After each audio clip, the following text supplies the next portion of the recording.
My presentation today will be on progress in micronutrient deficiencies in Nepal, an update on Nepal National Micronutrient Data Survey 2016. This is the trend of child mortality reduction. If we look at the neonatal mortality, infant mortality, and under 5 mortality reduction, we'll see there's a reduction over the last almost 20 years. However, the SDG goal, if we talk of neonatal mortality, we have to reduce it to 12 from 21 in the next 10 years, which is still a challenge.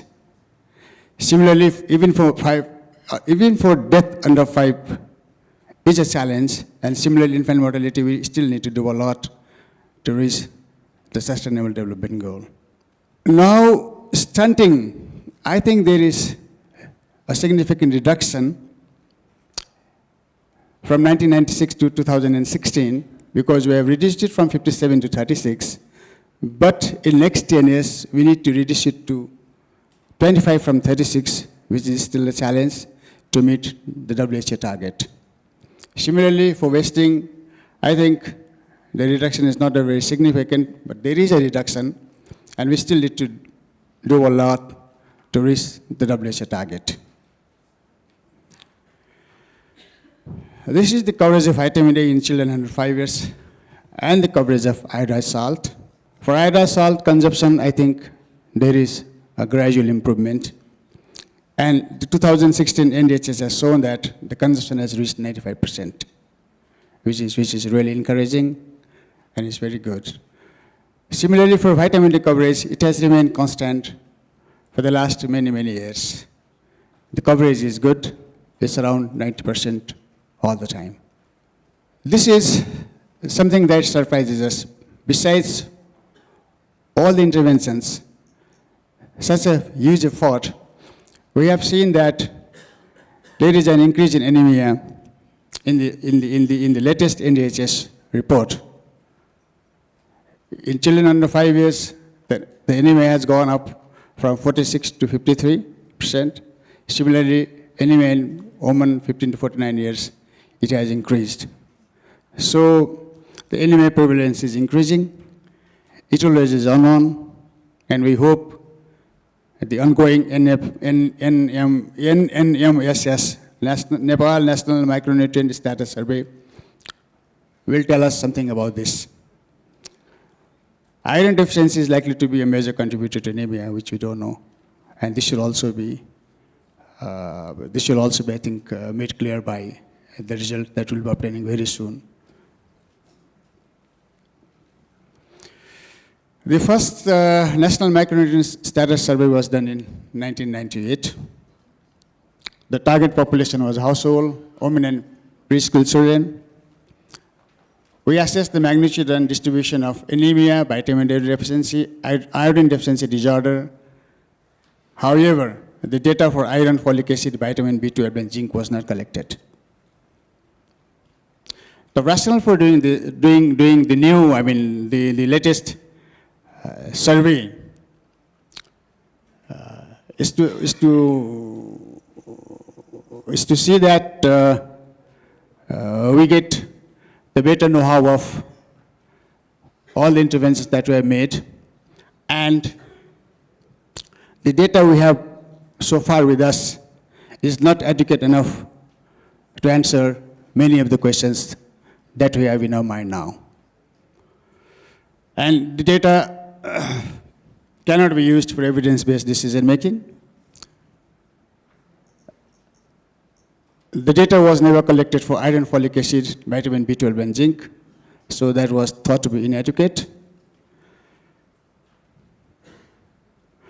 There's a high coverage of nutrition interventions, but we don't know what impact all these interventions have made over the past so many years. So these are some of the rationales that we wanted to do the new micronutrient survey. These could be some of the priority questions, actually. What is the impact of micronutrient programs with high coverage? As I said before, the coverage is high for every intervention. Why is there little reduction or this little increase in anemia? What is anemia and iron deficiency status among adolescents?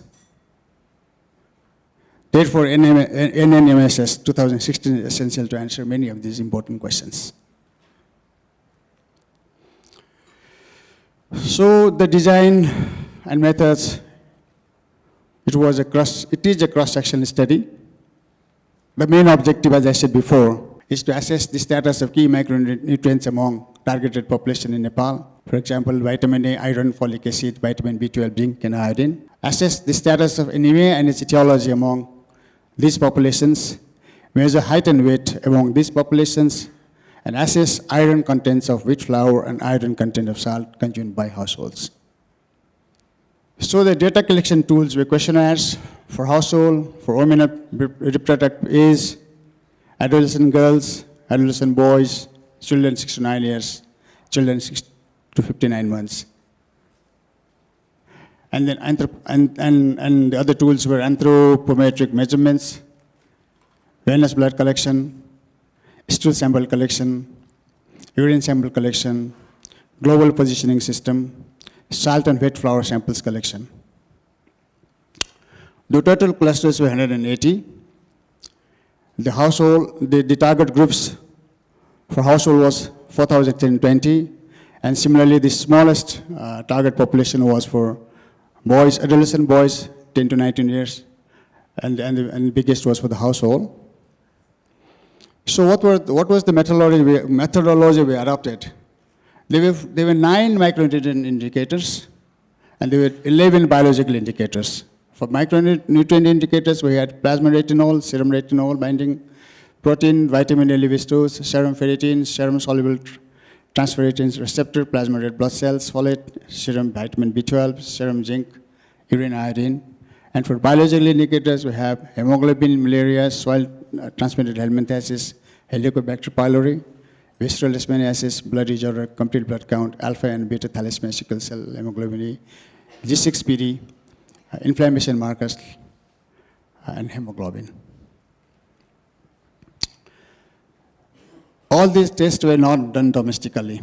Some of these tests were done in the field itself. Some of these tests, around 9 tests, were done in Kathmandu. They were transported to Kathmandu in PSL lab. And then 5 tests were done in Germany. 5 tests were done in Guatemala. They're done in Guatemala, and 1 test was done in China.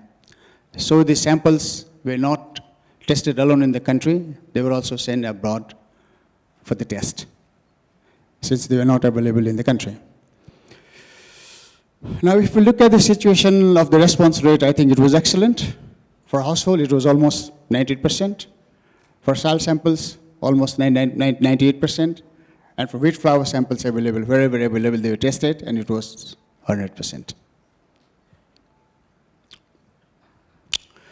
Now, since we had to send the samples abroad, the shipping was done in October 2016 and January 2017, and it took almost 7 to 9 months to obtain the results from various countries, and from one country, the report is still being awaited.